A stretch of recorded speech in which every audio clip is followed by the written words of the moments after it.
Welcome to the 13th class in my series, Haiti, the most important country in the world. So we're going to be talking more about Toussaint. As you can tell from my title, I'm getting a little bit controversial, but there's a question mark. Toussaint the Tyrant, that is a real question we're going to be asking today. Also, I got a few comments about the way that I discussed Dessalines in the last class, and I'm just going to acknowledge those, that perhaps my view of sort of Toussaint's good cop and Dessalines' bad cop is overly simplified, and I think I was downplaying his importance in Haitian culture for actual Haitians. So I apologize for that, and I'll try to be a little more nuanced in my take on Dessalines. Also, I start every single one of these by saying, you should be taking notes if you want to actually learn, because YouTube learning is passive learning. So feel free to do that. We're currently going along with the Revolutions podcast. So this is, I believe, the 14th episode of the Revolutions podcast called The Constitution of 1801. That's the primary source, which is augmented by a bunch of others, especially CLR James's The Black Jacobins, which is very useful. But also, this is an introductory class, a 200 level class. And every once in a while, I'm just going to give you some recommendations if you want to really deepen your knowledge. I just got this book recently. Jean Casimir, The Haitians, a Decolonial History.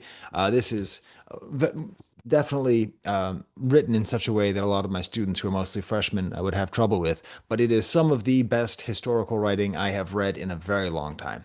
It's a fascinating read. Okay, but let's get to today's study, where we are going to be talking about the next stage of the Haitian Revolution. Let's get to it. Toussaint, the tyrant? As always, the question I'm asking is maybe he is tyrannical, but is it not also possible that his tyrannical nature was necessary to maintain the peace that he had found? That's always the question, given all the forces that were against him. Students and friends, I am Professor Sky. My name is perhaps known to you. I've undertaken to teach about Haiti. I want curiosity and a thirst for complex understanding to reign in this class. I am working to help that happen. Unite yourselves, students, and learn with me for the same cause. These are the reviews. For my students, we're going to be going over a lot of review of what I did in the last class. So again, today's class may be shorter than the usual 50 minutes. These are the way I encourage my students to take notes, to put that at the top. If I don't tell them what to call the class and what to do, they always ask me. So I just do this every class, and maybe you'll do the same thing. So in the last class, we discussed how four became two, how that led to the War of Knives, how that led to the fight with Rigaud, how Rigaud, I didn't even mention last time that Rigaud killed all of the blacks and whites at the end of his first strike in the beginning of the War of Knives, and how the rebels were put down, and how France had Rigaud declared a traitor, and U.S. blocked their ports, and there's just overwhelming forces, and by the end of everything, all of the forces that were against Toussaint inside and even outside the country had been removed. It was now just Toussaint, Toussaint, Toussaint, Toussaint. He was everywhere. He had as much power as he would ever have. This is probably his absolute high point, as the Spaniards dropped out, the British left, making a deal with him, and then the other French representatives left, pushed out by him, and then the colored leaders in the South eventually submitted to him as well. So now there is one. But of course, we've got Napoleon, who's going to start bumping his little Caesar head into this whole mess. This is a quote from this book, Haiti Aftershocks of History, by Laurent Dubois, which is, I'm just going to read to my students as a way of just sort of simplifying everything we're going to be studying today. It's one paragraph in his book, and it's going to be an entire class. Whoops. In November 1799, Napoleon Bonaparte carried out a coup in France, naming himself as first consul. With the help of his brother-in-law, Leclerc, he eliminated the parliament, silenced public debates, and centralized power in his own hands. I might ask my students if that doesn't sound a little bit like what Toussaint's been up to. Napoleon's approach to colonial policy was shaped by a small group of advisors, several of whom were convinced that it was time for the experiment in emancipation to come to an end. Napoleon was particularly incensed, which means angered, by Louverture's 1801 constitution, which he considered an inexcusable attack on his authority. He also knew that the timing was right for a strike. So that's where we're headed. But let's talk about this Toussaint, this Constitution of 1801. As always, I'm going to be phrasing the question, was he a tyrant? We really need to be careful and remember that this is somebody who was literally born into slavery and is helping to try to take a nation that is starting with less than zero, a nation that is starting from a very difficult position. How are they going to manage to form any kind of government that works, any kind of civilization that works after being denied dignity, education, rights, all those things for the majority of their existence? Is Toussaint's heavy hand necessary? I don't have the answers for you. I just want you to think of it as a complicated question. I think it's not particularly useful to say he did everything right and that's what he should do. Nor do I think it's useful to say, oh, he was a bad guy. He was just a tyrant. But let's discuss it. Let's see. I'm going to be asking my students these questions. In what way did this mollify France, which means ease France's mind, make them happy? How did it anger the cultivators? How did he anger believers in democracy? And how was he provoking France, which is the opposite of mollifying? Okay, so in what ways was Toussaint trying to mollify France? Well, right off from the beginning there, you have its entire expanse is part of the French Empire, but ruled under particular laws, which, as a reminder, they were just told that they had special laws. A territory is divided into departments, arrondissements, and parishes. There cannot exist slavery. Servitude is therein forever abolished. All men are born, live, and die free and French. The thing is, because he didn't ask for permission to write and distribute a constitution, Toussaint is seen as breaking free, that this is his act of independence. But let's be honest, he's creating an act of independence by also saying that they are going to be French. Not only that, but it says the Catholic Apostolic Roman faith shall be the only publicly professed faith. So he's making sure it is religiously in line with France, which at this point, Napoleon had mostly bridged the separation between church and state, which had existed. What about the cultivators? What about, and this was a lot of what was said in the podcast. The colony being essentially agricultural cannot suffer the least disruption in the works of its cultivation. Each habitation shall constitute a manufacture that requires the gathering of cultivators and workers. It shall represent the quiet haven of an active, constant family, of which the owner of the land and representative shall be the father. Each cultivator and each worker, a member of the family, shares in parts of the revenues. Okay.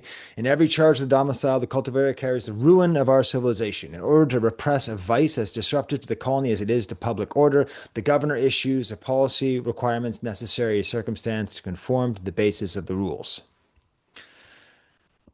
Let's simplify this a little bit, or complicate it a little bit. What's being said here? What's being said here is liberty cannot exist without industry. And what does that mean? That means that people have to work. He is making it into the Constitution that people can't leave their plantations any more than a soldier can leave their unit, that the civilian workforce is a part of the freedom. As it said in the podcast, the whip was banned, so foremen who are not slave drivers, they were labor foremen, would use clubs. It's all based on the idea that it needs to be a plantation economy. And again, I think it's necessary that we hold Toussaint responsible for the ways in which this is very clearly offensive to a people who have just freed themselves, but also the fact that it would be proven correct that it would be nearly impossible to be a successful independent country if you don't have some kind of commerce that is able to use to trade with the rest of the world. Commerce like sugar. So he did this thing where he had this huge army, and when they weren't fighting outside forces, which they weren't fighting outside forces at this point, they could fight inside forces. They could fight against people who didn't want to go work. So I got my bad glasses and my good glasses. They could fight against people who didn't want to go work, people who didn't want to go into the back into the plantations. The soldiers were responsible. So that is one could say in modern parlance a bad optics, and we're going to see it has some consequences. For instance, remember Moise? This is Toussaint's adopted nephew. Now, listen, I don't know what he looks like, so I just chose an image of Isaac Hayes off of his amazing double album, Black Moses. If you never heard Black Moses, what a great album. Okay. So, Moise, all right, let's just take an example of who Moise was. He wanted to break up the plantations. He wanted an alliance between blacks and coloreds, as opposed to Toussaint, who preferred the alliance with the whites. As a matter of fact, the Constitution itself, this is according to Mike Duncan, was written by Toussaint with seven white guys and two colored guys. So it's very clear that he, even if he was fighting against this kind of apartheid and sort of white supremacy, he still was not really including all of the voices in making his decisions. He helped to oust the last commissioner, Rome, who was in Santo Domingo, the Spanish side, and he was the one who led the expedition to take over the entire island, which is one of the things that's going to piss off France, which at this point means piss off Napoleon, because they didn't give the go ahead. And they did it anyways. And Moise was one of the guys who led it. He was probably the second most popular figure in all of Saint Domingue, especially after Sontonax left. People would shout, Vive Moise. He was a perfect example of the kind of power shift that we would see in Saint Domingue, where we had generals who were simultaneously chief of the northern forces, as he was, and agricultural inspector, which means he's in charge of making sure that the sugar is flowing. He's in charge of making sure that people are using the clubs properly on any of the cultivators who are not performing. This mixture of civilian and military is very sticky and hard to untangle. And he was accused of taking part in anti-white uprising. So there was a uprising of cultivators, probably angry at Toussaint, but also angry at the continued presence of the former slave masters, and they just start killing hundreds of white people in the plains, going against Toussaint's wishes. And Moise, we don't even know if he had anything to do with it, but he was suspected, and he was sent to the firing squad by his uncle, by Toussaint. I keep telling you that this, needs to be a mini series on HBO or whatever. And this is that scene where we have Moise played by like probably like a really handsome actor. Not even just handsome, but like sort of like bright. Like someone who has like a sort of like joie de vie that you can read on their face.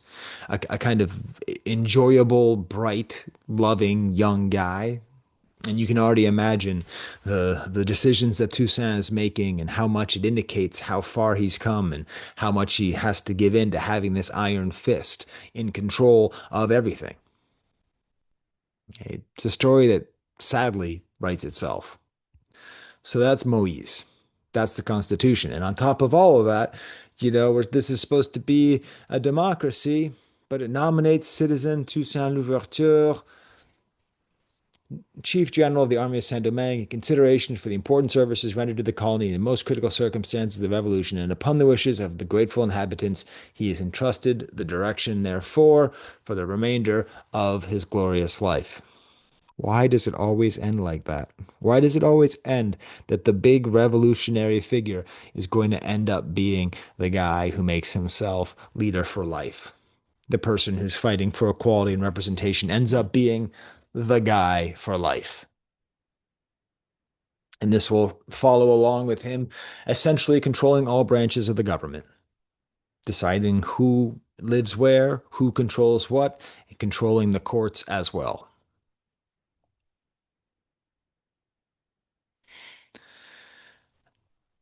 And he took over the rest of the island with Moise before he killed his nephew.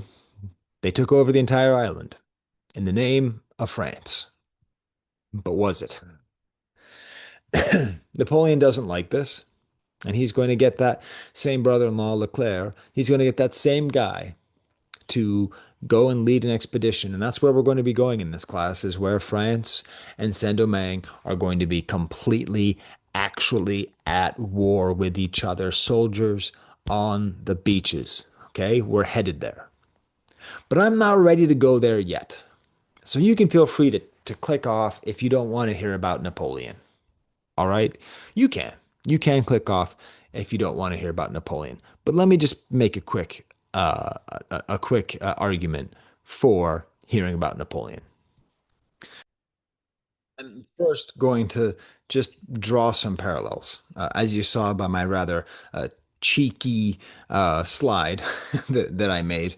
I'm trying to indicate or make the claim for Toussaint as the white Toussaint, and often Toussaint is called the Black Napoleon. Let me just show you, let me just spoil the whole spiel with these similarities between these two figures. Toussaint was born in a French colony. Napoleon was born in Corsica, which was barely a French territory when he was born there. He became French, really, by the whims of history. Whatever happened to the Saint Domingue is how he became French. Same thing with Corsica being French. Toussaint rose to power through a revolution. Napoleon rose to power through a revolution. Toussaint is a hero to the masses and to his soldiers. Napoleon is a hero to the masses and to his soldiers. Toussaint became a tyrant. Napoleon became a tyrant. Toussaint died in exile. Napoleon died in exile. These aren't even all the similarities. I haven't even mentioned like the tactical brilliance, the diplomatic genius of these characters, their controllingness, all of these things. It's amazing. It's amazing that these two forces come together. This is, I'm going to ask my students to just compare these paintings together and say, what's the difference between these two leaders? And hopefully they're going to emphasize, we got Ang on the right, David on the left there. Or is that actually, that's Ang too, isn't it? No, who is that? One second. Yeah, I gotta make sure my art history self is going to drive myself crazy if I don't have that right. One second. Let me just. You see, that's why I check. It's Gros, Gros. Neither one of those. Anyways, I'm hopefully that they're going to be able to say that the one on the left is kind of young and he's got the colors of France and he's fighting for the Republic and he's kind of a humble guy who just sort of starts from nothing and rises up. And then on the right, we have a totally different guy who's just crowned himself and covered in ermine and furs. And of course, the joke is it's the same guy. That's both Napoleon. That's how he went from a general to an emperor. So I'm going to briefly describe kind of where he placed his place in the directory as being more kind of centrist. I think he represented somebody who really knew how to play the left and the right in order to put himself in power. And this is part of why people feel so disappointed in him, as he seemed like he was a champion for democracy, but it's unclear how much he believed in it. Ah, there's David on the left. He was an unrivaled strategic genius, like historically. Part of what made France work.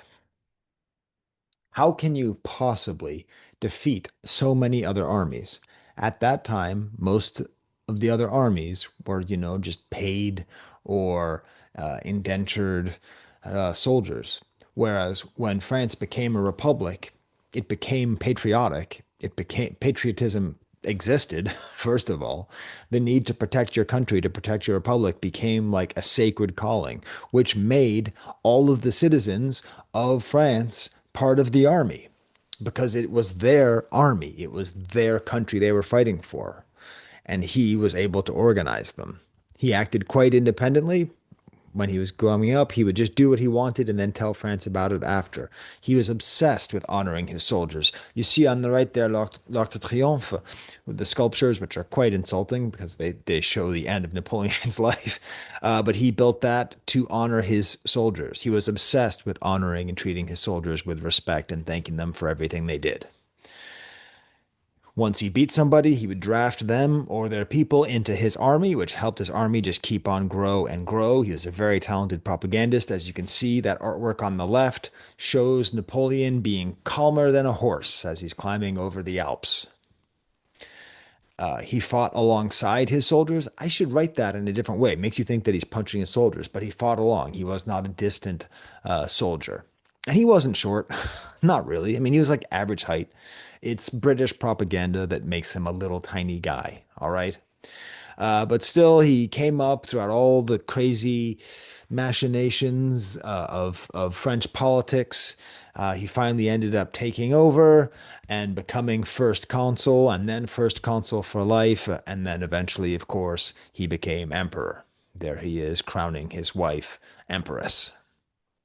The height of his power, that's how much they controlled of Europe. You can just take a look at that if you want. I'll give you a second just to kind of look at how blue that map is.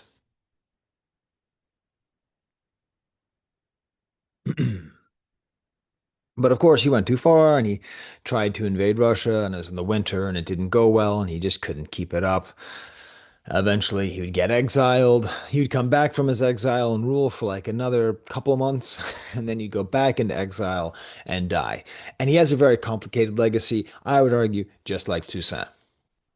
He reconciled the church with the French state.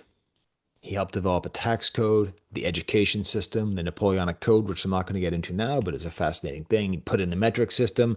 And as far as warfare became, he ensured that France could remain free.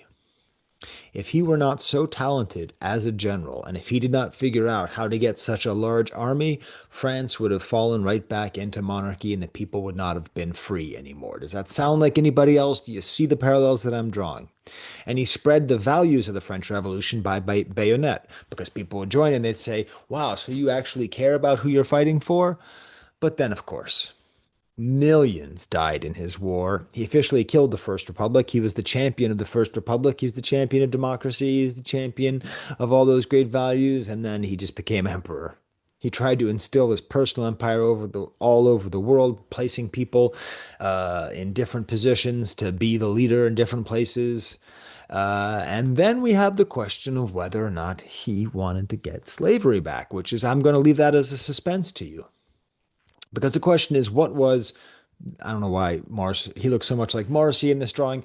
What was Napoleon thinking when he was hearing about the colonies? First of all, he didn't have a lot of time and space to think about the colonies. Eventually, he did. Once there was peace with England, he was able to think about the colonies. So, what was going on? What was he hearing?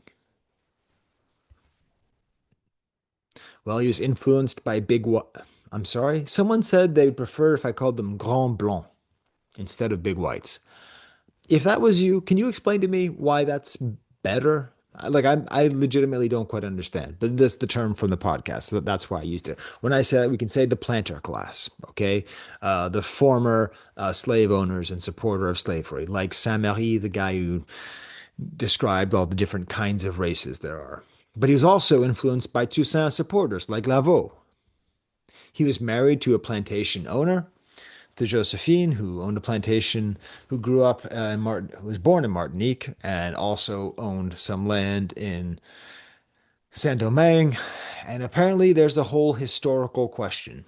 Mike Duncan points out there's a book by Philippe Girard, which I read 7 years ago. It was good, but I don't remember it that well. Um, that the traditional narrative is that she was very against Toussaint, but it's actually quite possible that she supported him because he made sure that she got paid. But the main thing was he was angered by Toussaint's boldness. Toussaint did a Napoleon. Always. A Napoleon is when you are a brilliant leader who is supposed to ask someone else to do something first, but you just James T. Kirk it yourself. You just say, I'm going to do it. So Napoleon would be like, should I really start this battle now, or should I write to the first consul emirate of the third triumvirate of the fourth assembly of the 500 of the 200 of the third of the second of the fourth of the Brumaire of the Pluvios? He'd just do it. And then he'd say, good news, everybody. I won a battle. What are you going to do about it? That's kind of how Toussaint was. Hey, everybody. I took over the rest of the island.